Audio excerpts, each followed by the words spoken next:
And we're back on Gamehiker with another episode of why Zelda 2 is the best Zelda 2 ever. Yeah, so back to that calculation. If we estimate 20 Zelda games, which is fudging it, we're saying 5% per Zelda game. Which means for Zelda 2 to be in the top 75%, I have to commit to 5 games being worse. That's quite a challenge you set for yourself. I'm interested to see how you'll be able to follow through. May take some thought. Well, I mean, you can already discount the 2DS games in Skyward Sword, so that's 3. That's 3, so I only need to find 2 more. 2 more games that are less than Zelda 2. I would argue, since Triforce Heroes had such a horrible single player, that it should count as one of those games. And we do need 20 games, so we can split Triforce Heroes into single player and multiplayer. Yeah, there you go. So that's at least half of that game. Right, so we'll make that number 4. And I'll say Majora's Mask, Majora's Blast. Whoa, that's a pretty controversial one there. Yeah, take that, internet. You know, at least if what I'm saying Zelda 2, people just know that I'm objectively wrong, but you saying that, you're going to get some people coming to your house. Come at me, bro. I'll invent a justification as the need arrives. I mean, for one thing, at least in Zelda 2, you play as Link the whole time. You found the book that allows you to access the forest. Go to the main room indicated by a book on the map. Okay, well. Yeah, so this game has kind of a Mario 64 situation. Only replace paintings with books. Well, I wouldn't necessarily say that. The book works a lot differently than that. Okay. In fact, this game has a lot to do with words. And not just like long strolling words, but like well, you'll get to see. Like, it's kind of hard to explain it. Yeah, you got a lot deeper than I ever did. But this is where we need to be. I guess I had to make sure I get that book first. When I played this before, like I couldn't figure out how to progress, and I spent like an hour, or well, not an hour, like a good half hour on Twitch, just moaning and complaining about this game because I couldn't figure out what to do. Couldn't figure out what to do with the books. Yeah. I thought I was about to go up there, but maybe I was wrong. It's been a while, so I had to remember where the progress at. Yeah, man, I was just doing this earlier today. So you actually got in this castle then? I got into the forest. Oh, I remember, yeah, go back to the beginning. Okay.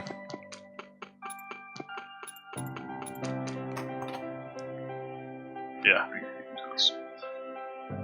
and I don't think it's where I wanted to go. Nope. Nope.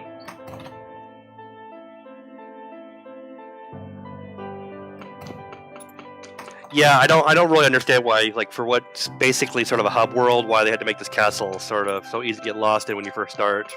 Yeah, and the way the planes work, stay in this room, I'm sorry.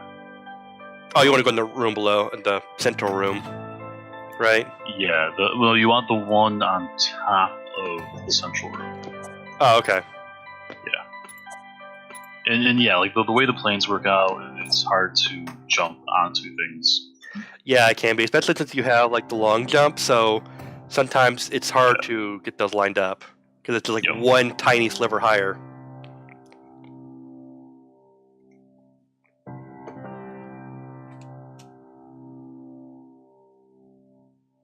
Oh no, I think you're all right about the books. I'm thinking of something else, a different mechanic in the game then.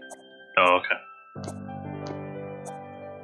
Yeah, because remember you go into the book, and that's how you get into new levels. Yeah, see, so I got to this point, and I was like walking back and forth. Like, I know there's a book up there, but what am I supposed to do with it? I was like walking back and forth and getting so frustrated. Oh, yeah. But what you want to do, I think, is just sort of stand here. You stand here, and then there's a button prompt to hold up. Yeah. But yeah, it's there you go. You have to stand like right there, and it doesn't even like respond immediately. Like you have to hold it down. Yeah, but that's very well in keeping with the inspiration of Zelda 2. There was no moment in Zelda 2 like that. Am I thinking of Castlevania 2? I'm thinking of Castlevania 2. Where you have to do ridiculous things that are poorly explained by obtuse NPCs. Yeah. I mean, Zelda 2 had its up too, so PC as well, but nothing quite as bad. I love her little run and swing.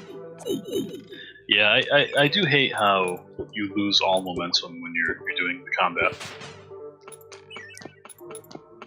Yeah, I mean, as much as I love Zelda 2, like, it's a formula that I would have loved to see improved. While this game does it a little bit, it doesn't go quite as far as I would like it to. If you took Zelda 2 and turned the 2D combat into like Hyrule Warriors, that would be awesome. Make it just commit to being a 2D brawler, only with the Zelda skin. Right.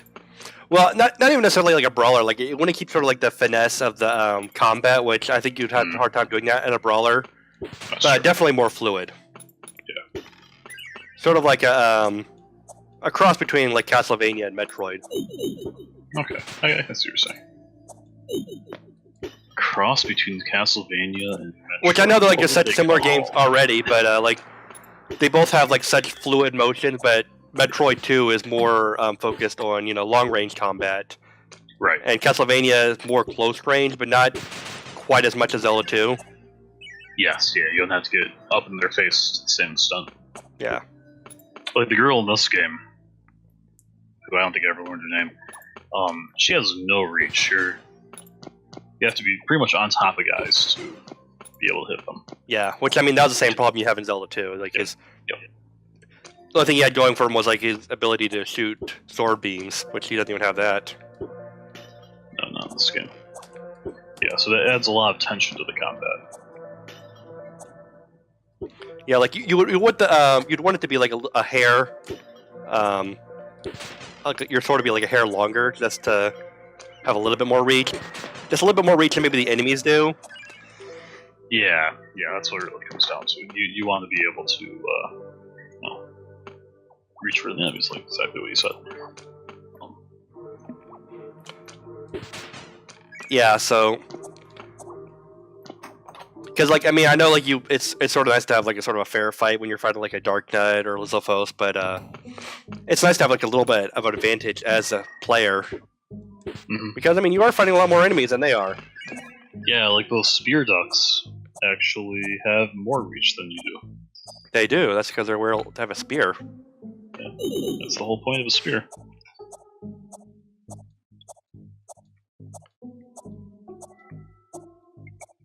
So what do these eggplants do for you? I don't know. I never even figured that out in the last time I played it. Like there was this, Nice. I think in the second world, like there's a different kind of collectible. I didn't figure out what the collectible in that world did either. But I was able to progress as far as I did without ever figuring out what they're for. So So they're probably not important. So I'll collect them, but I don't know how much use that is. Also, it's worth saying out loud, the shield works the same as in Zelda 2, is if an enemy hits the shield, you take no damage. You don't have to press any buttons, you just have to stand there, and you'll be fine. Which was one of the aspects of the combat that I like, just because, you're not really thinking about the shield, but at the same time you have to, because... But it's a lot more simple to constantly hold down, like, a shoulder button. Right, very much so. Although in this game, I find that the shield doesn't seem to work as well as it does in Zelda 2, but I think that might be more down to like the enemy patterns than it is the actual game mechanics. Yeah, I mean, Zelda 2, enemies can only come at you from, 3 heights. In this game, it's a little more nuanced. Yeah. Like those bird guys I've already been fighting, like, their attacks are more diagonal. Yeah, like that I was able to block that, but I don't know, it feels sort of awkward the way he uses his weapon compared to a more predictable, the way she does it, where she goes up or she goes down.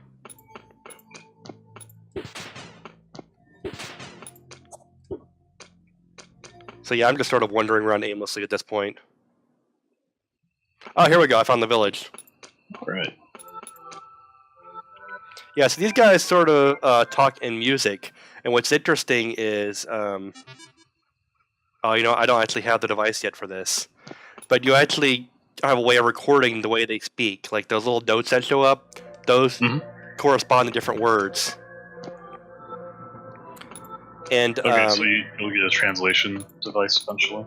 Right, I should already have it. I probably should have found it on the way here, but it's not going to be that far from here. Yeah. Yeah, they're just tiny little acorn people, I guess. Rather charming. Yeah. Hello. This might be it. Musicom. Yeah. It's new.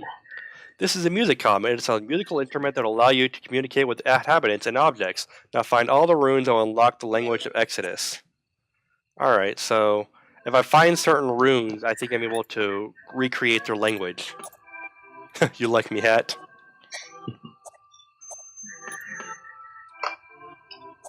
I can't find your marbles. I think we should go look for some runes next time.